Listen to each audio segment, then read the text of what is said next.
Using a white cane for the blind and visually impaired. That's today's topic. Let's get into it.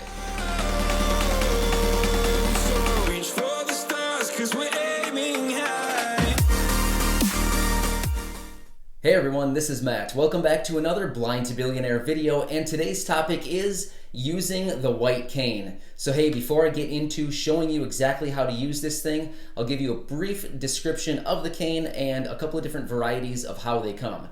So here I have a rigid white cane, and in my other hand I have a collapsible cane. Now these are the two most common ways that these canes come, but there are also telescoping canes, which I do not have one, but that is another option. So the rigid white cane is just simply just one long rigid piece, and that's what it is. Now the benefits of this would be, well, it's nice to have, it's very rigid, it's very reliable, versus the collapsible cane. It's much easier to transport. You can just fold it up, throw it in your bag, and that's kind of away you go. So I prefer collapsible canes, but around the house, around the neighborhood, I like the rigid cane. As for the telescoping cane, that's very similar to the collapsible cane, where it just kind of folds into itself, and then you can throw it in a bag or something. But I'll show you the collapsible cane quick. Basically, it just has a little strap around it, and then it's elastic, and basically to open it up, you just kind of drop it and it just assembles itself.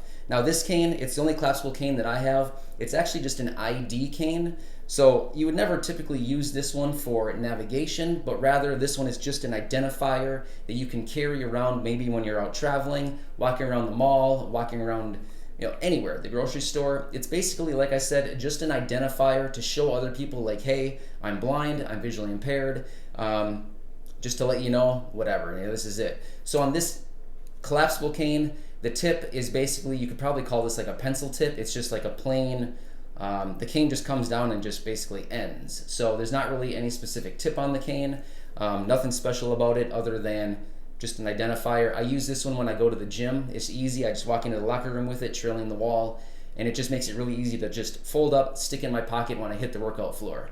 Now the rigid white cane, I really like this one for navigating around the neighborhood because I'm not restricted on space. I can just, use it from my house, navigate around the neighborhood. This is also the one that I use for my orientation and mobility training. Now, let's get into sizes of canes. Now, this is something that is somewhat, I don't want to say controversial, but it's something that a lot of people have different opinions about, the length of the cane. Now, that is total personal preference and potentially like what you're comfortable with, as well as your height and walking speed. So now for me, I'm about 5'10", 5 feet 10 inches tall. This one, actually, when I'm wearing my rigid white cane, when I'm wearing shoes, it comes up to my nose. Since I'm not wearing shoes right now, it's a little bit higher than my nose. But a lot of people prefer canes to be anywhere between the range of like armpit. So when you're standing, it comes up to roughly your armpit. Another one is your chin. Another one is your nose. And then there are some people that like a cane as tall as them.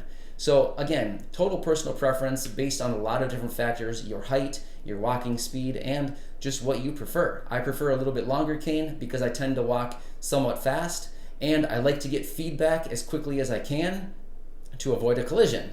So those are just some real basic tips on canes. Oh, I'll show you the tip on the rigid white cane. So again, this is just a really basic metal tip, nothing too special about it. This is just the standard tip that came on this cane. I use this one. Honestly, I don't have experience with other tips on canes, but there are a variety of other options out there, like roller balls, marshmallow tip, pencil tip, kind of like I just showed you on the collapsible cane, this metal tip here. There's also off-roading tips if you're like to be someone who does some off-roading, as in like walking through grass or maybe through the woods. There are different off-roading tips. So there's a lot of different options. You kind of just need to find one that works best for you, and of course it will take some experimenting. All right, before we get outside into the field and I'll show you how to use this thing, what I'm going to do is actually show you hand placement on this and where exactly to hold the cane and how to hold it, because that's also very important. So I'm actually going to show you with this collapsible cane just because it's a little bit easier. It's a little shorter. I'm going to set this one down. So the hand placement is going to be the same regardless of the cane you're using and the tip that you have on it. It doesn't really matter. Hand placement is crucial. The reason for that is it's going to help avoid collisions. So hand placement should be hand palm up. So I'm assuming if you're watching this video, you probably can't see it. So I'm just going to do my best to narrate what I'm doing. So you're holding the cane up by the handle. Your palm is going to be up, your index finger kind of pointing down the cane. Now again, there's probably a lot of different hand placement and ways that you can actually hold a cane. This is just how I was taught from my orientation and mobility instructor. So again, palm up, index finger pointing down the cane, like you're pointing down the shaft of the cane. Now again, I'm right-handed, so I'm holding it in my right hand. Of course, you could be left-handed, it doesn't really matter. And then placement of the hand, you want it to be about mid-abdomen level. So about equal distance between like your rib cage and maybe like your belt buckle. So it wants to be about right here, maybe just a tad above like your belly button area. Again, you want to hold it in the center of your body, right in the dead center of your body. And why that's important? Because if you have it out to the side and you're swinging back and forth, if you miss an obstacle on your left side, of course, talking for a right-handed person like me, if you miss an obstacle on your left side, the next time you'll get feedback of that, whatever it was you missed, will basically be very high up on the cane or when you walk right into it. So it's very important to stay centered in the middle of your body as you sweep the cane back and forth, this sweeping technique, which I'll talk about and I'll show you outside when we get there. So that's why it's very important to stay centered, because you're going to find these obstacles much more quickly as you're sweeping back and forth. So I would say that's just a really general outline of how the hand placement of the cane and kind of the sweeping techniques. But what we'll do now, we'll head outside and I'll show you exactly how to use this thing, and I'll show you some navigation with it. All right, let's get outside and I'll show you some examples. Hey everyone, so here we are out in the field right now. I'm getting ready to walk down the sidewalk. And again, we want to focus on hand placement is about like this. My hands palm up, index finger pointing down the cane, and it's about mid-abdomen is where my hand placement is. And now another thing that's really important too is the sweeping techniques that you use when walking with the cane. So when your right foot steps forward, the cane swings left. When the left foot steps forward, cane swings right. That's very important. So one other thing that I want to mention is the sweeping of the cane. You only want to sweep the width of your shoulders, maybe an extra inch or two at the absolute most to both sides. And the reason for that is if you're swinging 4, 5, 6 inches out to the right and left beyond your shoulders, you're getting a lot of extra feedback that you actually don't need. So it's very important to stay basically just shoulder width, maybe an extra inch or two on each side. That's about it. But one other important thing too is if you're swinging a little bit shallow and you're not swinging as far as your shoulder width, the problem with that is if you miss something, you're either going to lose a knee on a fire hydrant or possibly take out a shoulder on like a wall or a light pole. So it's very important to swing as wide as your shoulders. Make sure you go, not beyond your shoulders if you can, and make sure you swing at least as wide as your shoulders. So that's about it. Let's hit it.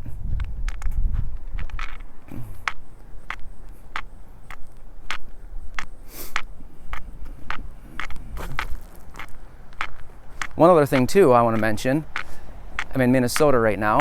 It's winter, so there's a lot of snow, which adds additional obstacles because the cane sometimes jabs into the snow and then it buries.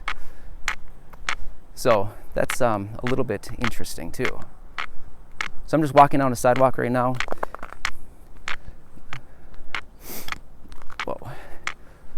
Sometimes I get a little bit off, which, just correct as quickly as I can and get right back on track.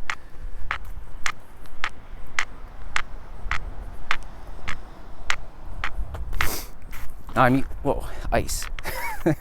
I'm using the 2-tap or 2-touch method, where basically I'm just swinging back and forth, tapping the cane on the right, tapping the cane on the left.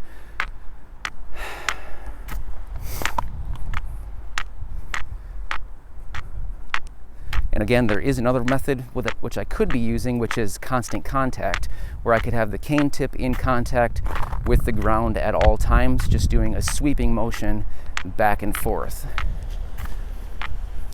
However, with the cane tip I currently have, I find that that's not the best method because it gets caught in cracks and jabs back on me way too often, so I prefer the tapping.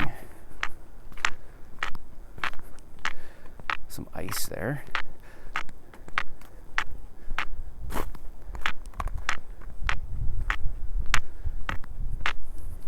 So now that we've been walking for a little while, what is the purpose of the white cane? Well, basically, for all of us who are blind or visually impaired, it's a way that we can still walk and be independent and avoid obstacles or potential collisions, because obviously if we can't see where we're going, we need something to tell us where the obstacles or, the potential dangers are. So I walked up to this intersection here, and I found it by basically just continuing to walk, and I found that there was something different in the sidewalk. So rather than just continuing to march along, I decided to stop and investigate with my cane. So I just took my cane and kind of was sweeping around, feeling for what it was. And I knew that something wasn't right. I could feel the road here, and it's like, okay, so there's an intersection. But basically, the cane is just a way that we can feel our way around and still become independent and have our freedom as blind people. So it's a very important instrument for people who are blind or visually impaired, and highly recommend that you get a cane and probably do some type of orientation and mobility training. And we are back. Hey, I hope you really enjoyed that video. That was a lot of fun navigating around outside, showing you how to use the white cane for the blind or visually impaired. Again, I'm somewhat new to this. I started my orientation and mobility training about 4 months ago, roughly. I've been using the cane ever since then. It's given me a ton of independence and freedom as a result of that. Not only that, I've gained a lot of confidence in myself, not only navigating with the cane, but just a lot of confidence in myself as a blind person. So if you haven't gone through O&M training or you're new to cane use, I would highly, highly recommend, at the very least, get a free white cane from NFB. I have a video about it a couple months ago. Just scroll back, check out free white cane program, NFB. That's the title, something like that. Check that out. Get yourself a free white cane from them and just start becoming familiar with the cane. Maybe take it out in your neighborhood, around your yard, whatever, but just begin to be comfortable with it. And I would highly recommend O&M training for everyone who's blind or visually impaired. Don't be like me and wait until it's somewhat too late. I don't want to say too late, but I should have gone through this training 10 years ago. But the sooner you can go through with the training, the more independence and freedom you're going to get as a result. So anyway, I hope you love this video. Thanks for watching it this far. I really appreciate it. And hey, if you have any comments or questions, feel free to stick those down below, and I'll do anything I can to help you out in any way. So thanks again for watching this, and I'll catch you on Thursday. You can't wait to see me now, 'cause lately you